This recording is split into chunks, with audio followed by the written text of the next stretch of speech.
ريال مدريد يفضح نفاق لابورتا بعدما انتقد سياسة بيريز، تفاصيل مثيرة وحقائق مثبتة. سمع الكل مؤخرا تصريحات خوان لابورتا رئيس برشلونة التي انتقد خلالها غريمه ريال مدريد ووجه له أبشع التهم، وقال عن مدريد ما يقوله ألد الخصام عن خصمه، مبديا انزعاجه من طريقة إنفاق الملكي للأموال يمينا ويسارا.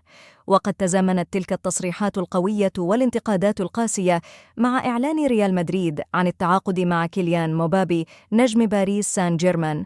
فجاءت المفاجأة الصاعقة في فن الرد على كل ادعاءات رئيس برشلونة بالدليل الدامغ الذي لا ريب فيه. فماذا حدث بعد إعلان ريال مدريد عن تعاقده مع مبابي؟ خرج لابورتا لينتقد نموذج ريال مدريد وتحديدا سياسة رئيسه فلورنتينو بيريز في التعاقدات قائلا: فيما يخص مبابي، أنا أحب فلسفتنا الرياضية في تكوين اللاعبين هنا. لدينا يتمسك بفلسفتنا أمام ما يفعله الغريم. نحن في رحلة طويلة، وقلت من قبل أن الطريق لن يكون سهلا. يجب علينا أولا أن نصل لنتائج إيجابية على الصعيد الاقتصادي قبل أن نذهب للسوق. حق مطلق أم حق يراد به باطل؟ الكل يعرف جيدا أن برشلونة يعاني من الناحية المادية مع الديون وقيود تسجيل اللاعبين، ويعاني أيضا من فاتورة رواتبه الضخمة التي تركتها الإدارة السابقة بقيادة جوسيب ماريا بارتوميو، وهو ما يفتخر به لابورتا أيضا حين كشف أن الفريق قلص فاتورة رواتبه بواقع 200 مليون يورو، وقريبا سيتمكن من استغلال كل أموال البيع في الشراء وفقا لقاعدة 1 مقابل 1.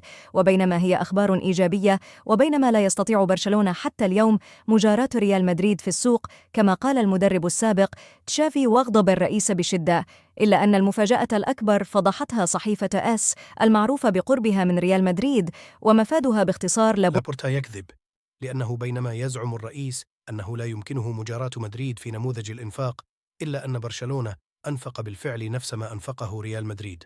نعم، كل هذا الضجيج بسبب صفقة مبابي، ولكن هل تعلم أن مبابي صفقة انتقال حر لم تكلف خزائن ريال مدريد يورو واحد لناديه السابق؟ لهذا تطلب الرد المدريدي على مزاعم لابورتا اللجوء للشيء الوحيد الذي لا يكذب في هذا العالم، وهو الأرقام. لابورتا تولى رئاسة برشلونة عام 2021، ومنذ ذلك الوقت تعاقد مع 23 لاعبا بين الانتقال النهائي والإعارة في الوقت ذاته. تعاقد ريال مدريد مع 11 لاعبا فقط، أي نصف العدد الذي تعاقد معه الغريم الكتالوني. وحتى بإضافة تعاقدات الصيف الحالي، وهم إندريك مقابل 46 مليون يورو ومبابي مجاني، فإن فاتورة ريال مدريد تتجاوز فاتورة برشلونة ب5 ملايين يورو فقط. نعم، برشلونة أنفق 283 مليون يورو منذ تولي لابورت الرئاسة، وفي نفس الفترة أنفق ريال مدريد 288 مليون يورو.